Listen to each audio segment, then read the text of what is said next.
Hi, this is Tom from Just One Pack, and today we're going into the forest, back to Zendikar and Zendikar Rising. Not the original Zendikar, or the Battle of Zendikar, but Zendikar Rising. So we're back at Magic, and let's see what we get.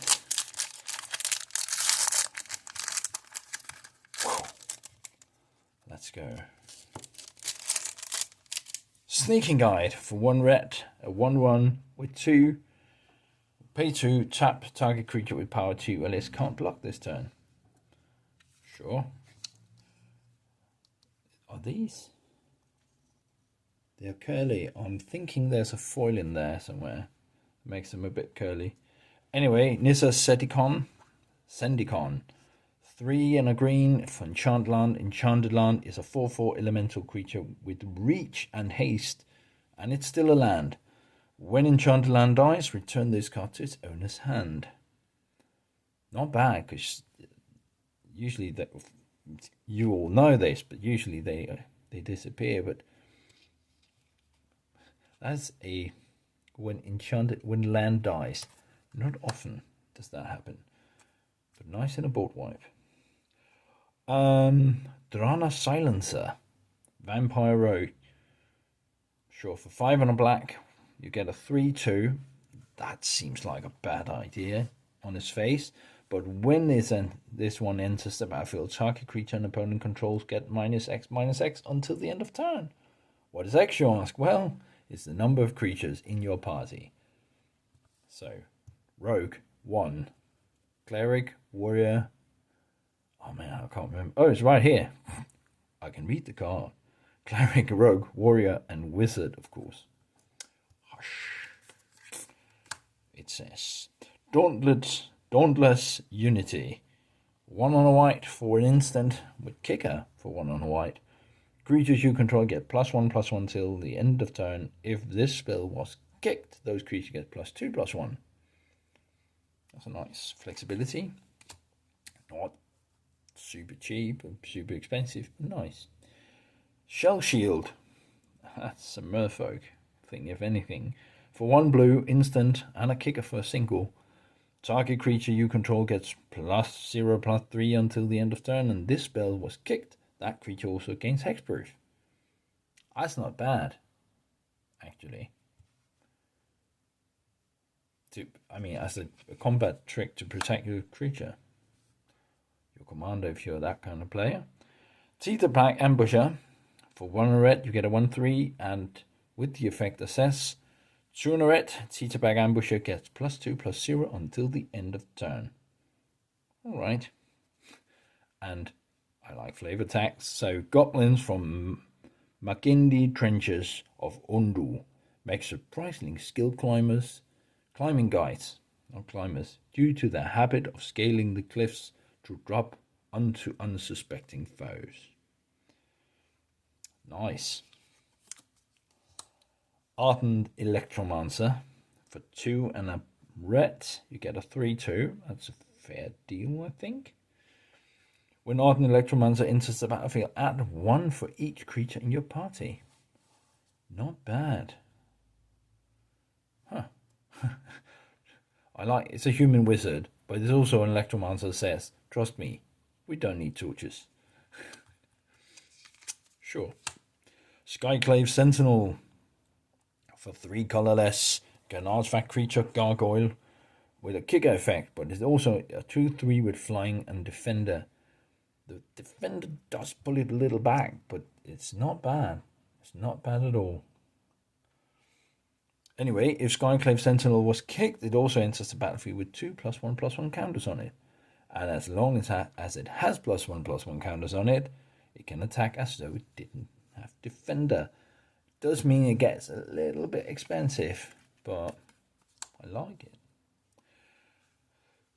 Shepherd of the Heroes, 4 and a white for a 3/4 with flying.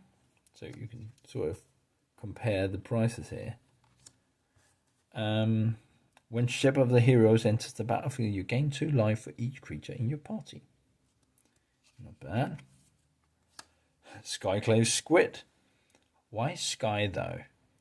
Anyway, this is it's a 3/2 squid for 1 and a blue. It has Defender and it has Landfall. So whenever a land enters the battlefield, Skyclave Squid can attack as though it didn't have Defender. An ancient sea monster. Right. And we're moving into uncommons. Lithoform Blight. 1 on a black, enchantment aura, enchant land, and then Lithoform Blight enters the battlefield, draw a card. So I can, for 2, I can enchant land, which will give me the ability to tap and add a colorless, and tap, pay 1 life, and add a mana of any color. So I can either turn it into a colorless land or something where I can generate what I want, but it also draws me a card. Not bad. Spoils of Adventure. For 4 and white and a blue, this spell costs 1 less to cast for each creature in your party. The before mentioned cleric, rogue, warrior, and wizard. And you gain 3 life and draw a card. Draw 3 cards. That's actually not bad at all. It's a bit expensive, but if you build around having a party, well, that kind of party. Veteran Adventurer, 5 and a green, human creature, 5/5. Seems okay. Veteran Adventurer is also a cleric, a rogue, and warrior, and wizard. So this one can take up any of the roles you're missing in your party. This spell costs 1 less to cast for each creature in your party. So if you already got the 3 others, this one will cost you 2 and a green. Veteran Adventurer. How can I be of assistance? Oh, we are in rare category. It's a double-sided. It's a land on the other side. It says so that right down here. But this one, for 4 generic and 3 white sorcery, you create 2 4/4 white angel warrior creature tokens with flying. That is not bad. Non-angel creatures you control gains indestructible until the end of your next turn. That is pretty powerful.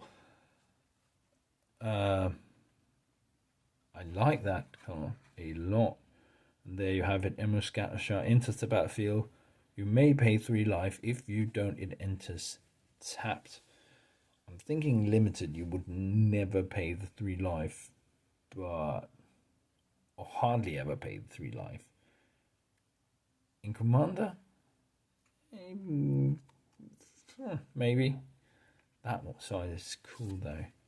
And then a full art Zendikar land, looking quite ominous. Can I make this just a little bit darker? Still get it. And the token with the right back though. Nice. That was a good pack. There was quite a few cool things in there. That one might just have a spot in my commander deck. Just saying. Oh, one of them at least, in Celestia one. So what would be my favorite card in this? Well, I'm going to go with the Ardent Electromancer, aren't I? Oh. Ardent Electromancer, just because I trust her. We don't need a torch. Right, that's all for today. Hopefully you'll join me again tomorrow for another pack. See you then.